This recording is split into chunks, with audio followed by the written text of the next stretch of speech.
Kewajiban belajar mengajar merupakan suatu tuntutan bagi manusia yang menginginkan suatu kehidupan yang layak sebagai implementasinya dalam memakmurkan dunia. Manusia yang sudah dibaiat oleh Allah sebagai khalifah agar senantiasa menjadi pemimpin dan bisa menjadi kemaslahatan bagi dirinya, orang lain maupun alam sekitar. Banyak sekali firman Allah Subhanahu wa Ta'ala yang menjelaskan mengenai kewajiban belajar dan mengajar. Kewajiban belajar dalam Quran Surat Az-Zumar ayat 9, Quran Surat Al-Anbiya ayat 7, Quran Surat An-Nahl ayat 43, Quran Surat Al-Alaq ayat 1-5, At-Taubat ayat 122, dan kewajiban mengajar dalam Quran Surat Al-Ma'idah ayat 5 dan 67, Quran Surat Al-An'am ayat 19, 50 dan 51, Quran Surat Al-A'raf ayat 61, 62, 67, 68, dan Quran Surat Nuh ayat 1. Bismillahirrahmanirrahim. Ayat yang menjelaskan tentang kewajiban belajar yang pertama adalah Quran Surat Az-Zumar ayat 9 yang berbunyi Bismillahirrahmanirrahim. Amman huwa qanitun ana al-layli sajidan wa qa'iman yahdharul akhirata wa yarju rahmata rabbih. Qul hal yastawi alladhina ya'lamuna walladhina la ya'lamuna innama yatadhakkaru ulul albab, yang artinya, apakah kamu hai orang-orang musyrik yang lebih beruntung ataukah orang-orang yang beribadat di waktu malam dengan sujud dan berdiri sedangkan ia takut kepada azab akhirat dan mengharapkan rahmat Tuhannya? Katakanlah, adakah sama orang-orang yang mengetahui dengan orang-orang yang tidak mengetahui? Sesungguhnya orang yang berakallah yang dapat menerima pelajaran. Penjelasan dari ayat di atas adalah yang dimaksud orang yang beribadah adalah orang yang berdiri melakukan amal ketaatan, yakni salat di waktu-waktu malam. Di saat malam-malam hari dia sujud dan berdiri dalam salatnya. Dia melakukan hal tersebut seakan-akan ia takut pada hari akhir, yakni takut akan azab pada hari itu, dan mengharapkan rahmat Allah Subhanahu wa Ta'ala, yakni surganya Allah Subhanahu wa Ta'ala. Apakah orang-orang tersebut sama halnya dengan orang-orang yang durhaka karena melakukan kafiran atau perbuatan-perbuatan dosa lainnya? Dan adakah sama orang-orang yang mengetahui dan orang-orang yang tidak mengetahui? Tentu saja kedua orang tersebut berbeda, karena orang-orang yang mengetahui dan orang yang tidak mengetahui itu sama halnya dengan orang-orang yang alim dan dibanding dengan orang yang jahil. Sesungguhnya orang yang dapat menerima pelajaran adalah orang yang berakal, yakni orang-orang yang mempunyai pikiran. Tujuan pendidikan dari ayat di atas adalah yang pertama, menjadikan orang-orang taat kepada Allah dan Rasul-Nya kapan saja dan di mana saja. Yang kedua, yaitu perubahan dari seseorang dari yang sebelumnya buruk menjadi yang lebih baik bagi seorang yang menuntut ilmu. Yang ketiga adalah takut pada hari akhir, yaitu pada azab Allah Subhanahu wa Ta'ala. Yang keempat yaitu mengharapkan rahmat Allah tatkala ia memperbanyak amal soleh dan bersifat zahir seperti salat, haji, sedekah, ukhuwah Islamiyah, dan amal-amal soleh lainnya. Ia mengkolerasikannya dengan amal batin, suasana hati, yakni semata-mata hanya mengharap rahmat Allah Subhanahu wa Ta'ala. Baik bagi seorang yang menuntut ilmu. Yang ketiga adalah takut pada hari akhir, yaitu pada azab Allah Subhanahu wa Ta'ala. Yang keempat yaitu mengharapkan rahmat Allah tatkala ia memperbanyak amal soleh dan bersifat zahir seperti salat, haji, sedekah, ukhuwah Islamiyah, dan amal-amal soleh lainnya. Ia mengkolerasikannya dengan amal batin, suasana hati, yakni semata-mata hanya mengharap rahmat Allah Subhanahu wa Ta'ala. Quran Surat Al-Anbiya ayat 7 yang artinya, kami tiada mengutus rasul-rasul sebelum kamu Muhammad, melainkan beberapa orang laki-laki yang kami beri wahyu kepada mereka, maka tanyakanlah olehmu kepada orang-orang yang berilmu jika kamu tiada mengetahui. Tafsir Jalalain, kami tiada mengutus rasul-rasul sebelum kamu melainkan beberapa orang laki-laki yang kami beri wahyu. Menurut qiraat yang lain, lafal Nuhi dibaca Yuhan atau kepada mereka, mereka bukanlah malaikat, maka tanyakanlah olehmu kepada orang-orang yang berilmu, yakni ulama yang mengetahui kitab Taurat dan kitab Injil. Jika kalian tidak mengetahui hal tersebut, sesungguhnya mereka mengetahuinya, mengingat kepercayaan kalian kepada ulama kitab Taurat dan Injil lebih kuat daripada kepercayaan kamu mukminin kepada Muhammad. Selanjutnya, yang ketiga yaitu Quran Surah An-Nahl ayat 43, yang artinya, dan kami tidak mengutus sebelum kamu kecuali orang-orang lelaki yang kami beri wahyu kepada mereka. Maka bertanyalah kepada orang yang mempunyai pengetahuan jika kamu tidak mengetahui.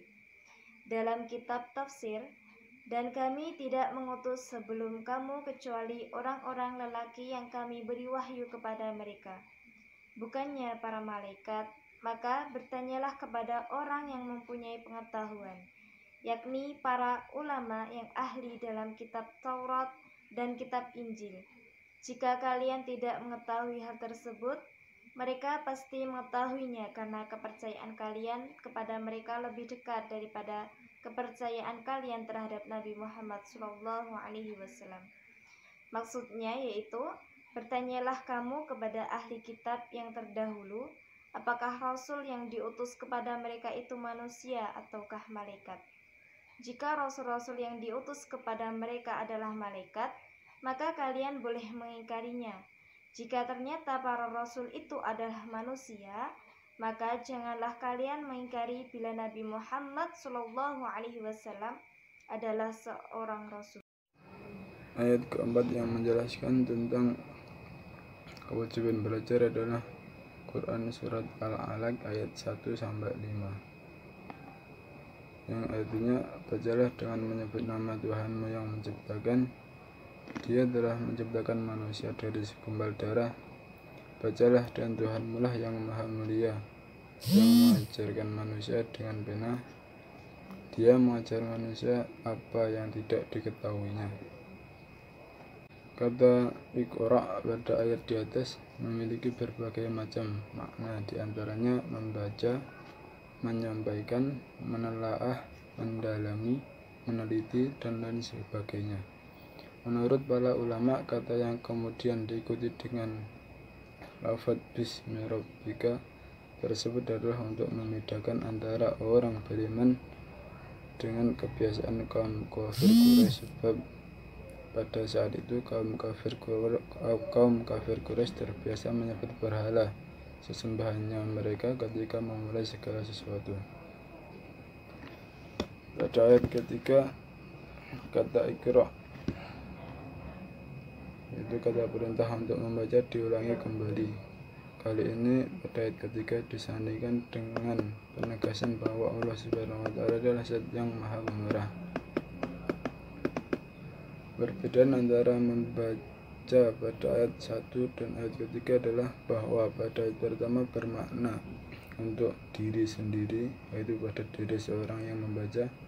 Yang ketiga, pada ayat ketiga adalah bermakna untuk mengajarkan untuk orang lain. Selanjutnya pada ayat keempat dan ayat kelima, Allah mengajarkan manusia melalui pena yang hasilnya adalah tulisan-tulisan Allah Subhanahu wa Ta'ala, dan juga mengajarkan suatu ilmu kepada manusia baik melalui wahyu pada nabi, mimpi, ilmu laduni, dan ilmu dengan usaha diri manusia sendiri, bahwa Allah lah yang maha mengajarkan dari apa yang tidak diketahui oleh manusia tersebut.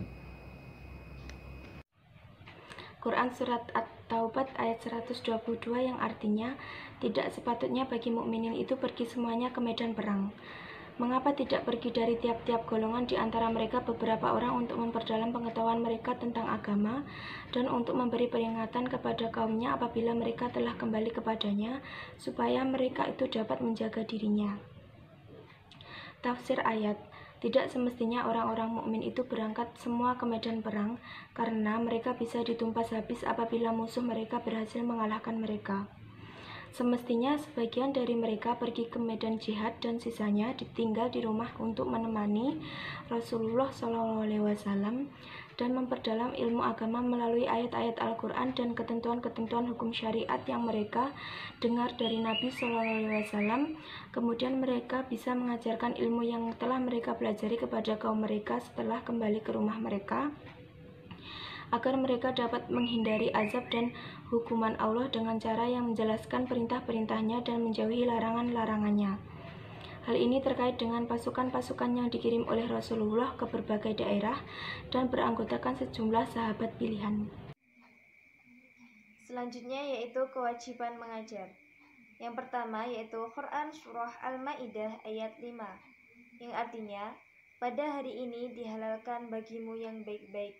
Makanan sembelihan orang-orang yang diberi Alkitab itu halal bagimu, dan makanan kamu halal pula bagi mereka. Dan dihalalkan mengawini wanita yang menjaga kehormatan di antara wanita-wanita yang beriman dan wanita-wanita yang menjaga kehormatan di antara orang-orang yang diberi Alkitab sebelum kamu.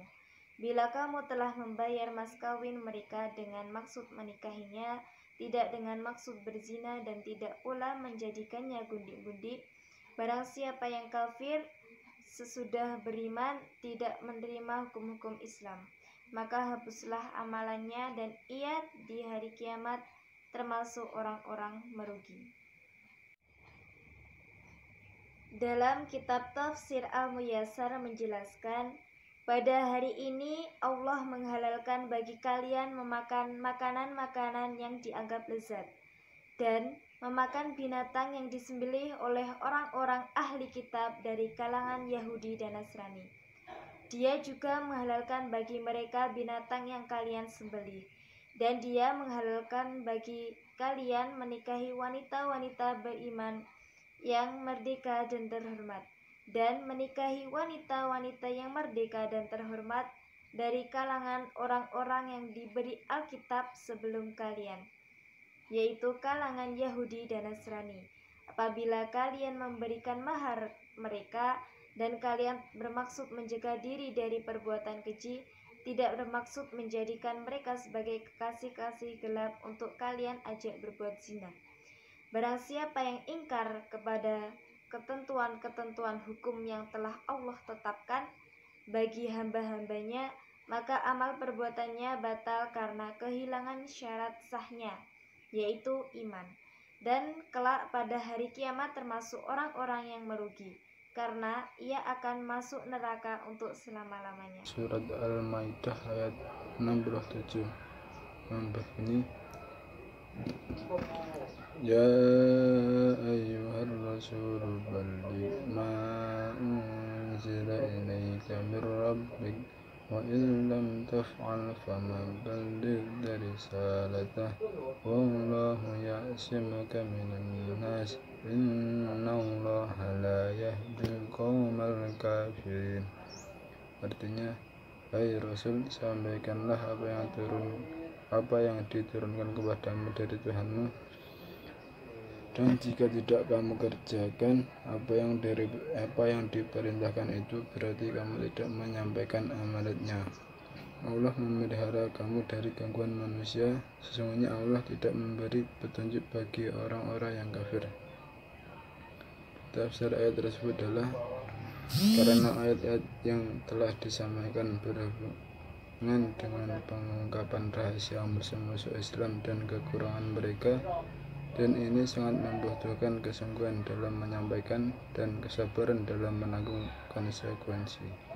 Maka Allah menegaskan bahwa perintah kepada Rasul ini untuk menyampaikan apa yang telah diturunkan kepadanya. Allah akan menjaganya dari tipu daya mereka, yaitu tipu daya dari orang-orang kafir Quraisy, dan akan menghinakan orang-orang kafir dan tidak memberi petunjuk kebaikan bagi orang-orang kafir tersebut. Dan Rasulullah SAW telah menyampaikan risalahnya dengan sempurna. Meski ayat ini ditunjukkan kepada Nabi secara khusus, namun berlaku juga bagi setiap muslim untuk melakukan dakwah kepada Allah Subhanahu wa taala tanpa kecuali. Walaupun itu yang disampaikan satu ayat, maka itu wajib hukumnya untuk menyampaikan. Quran Surat Al-A'raf ayat 61 yang artinya, Aku sampaikan kepadamu amanat-amanat Tuhanku, dan aku memberi nasihat kepadamu. Dan aku mengetahui dari Allah apa yang tidak kamu ketahui, atau mengetahui hal-hal yang gaib, yang tidak dapat diketahui hanyalah dengan jalan wahyu dari Allah. Tafsir, Aku menyampaikan kepada kalian risalah yang datang dari Tuhanku. Aku menyampaikan nasihat dan memperingatkan kalian akan siksa Allah, dan menyampaikan kabar gembira akan pahala surga darinya. Dan aku mengetahui syariat-syariatnya yang kalian tidak ketahui. Quran Surah Al-A'raf ayat 62 yang artinya, Aku sampaikan kepadamu amanat-amanat Tuhanku, dan aku memberi nasihat kepadamu, dan aku mengetahui dari Allah apa yang tidak kamu ketahui. Penjelasan ayat tersebut yaitu, Aku menyampaikan kepada kalian wahyu yang Allah berikan kepadaku.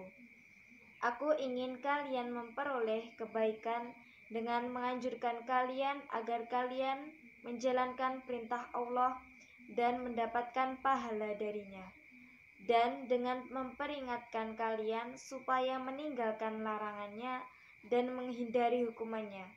Dan aku mengetahui bahwa hal dari Allah yang tidak kalian ketahui melalui wahyu yang Dia berikan kepadaku. Selanjutnya adalah Quran Surat Al-A'raf ayat 67 sampai 68. Qala ya qaumi laysa bi syafahatun walakinni rasulun min rabbil alamin.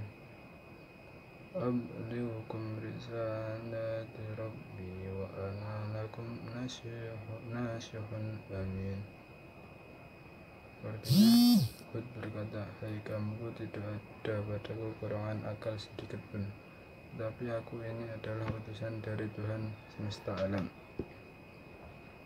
Aku menyampaikan amanat-amanat Tuhanku kepadamu, dan aku hanyalah pemberi nasihat yang terpercaya bagimu.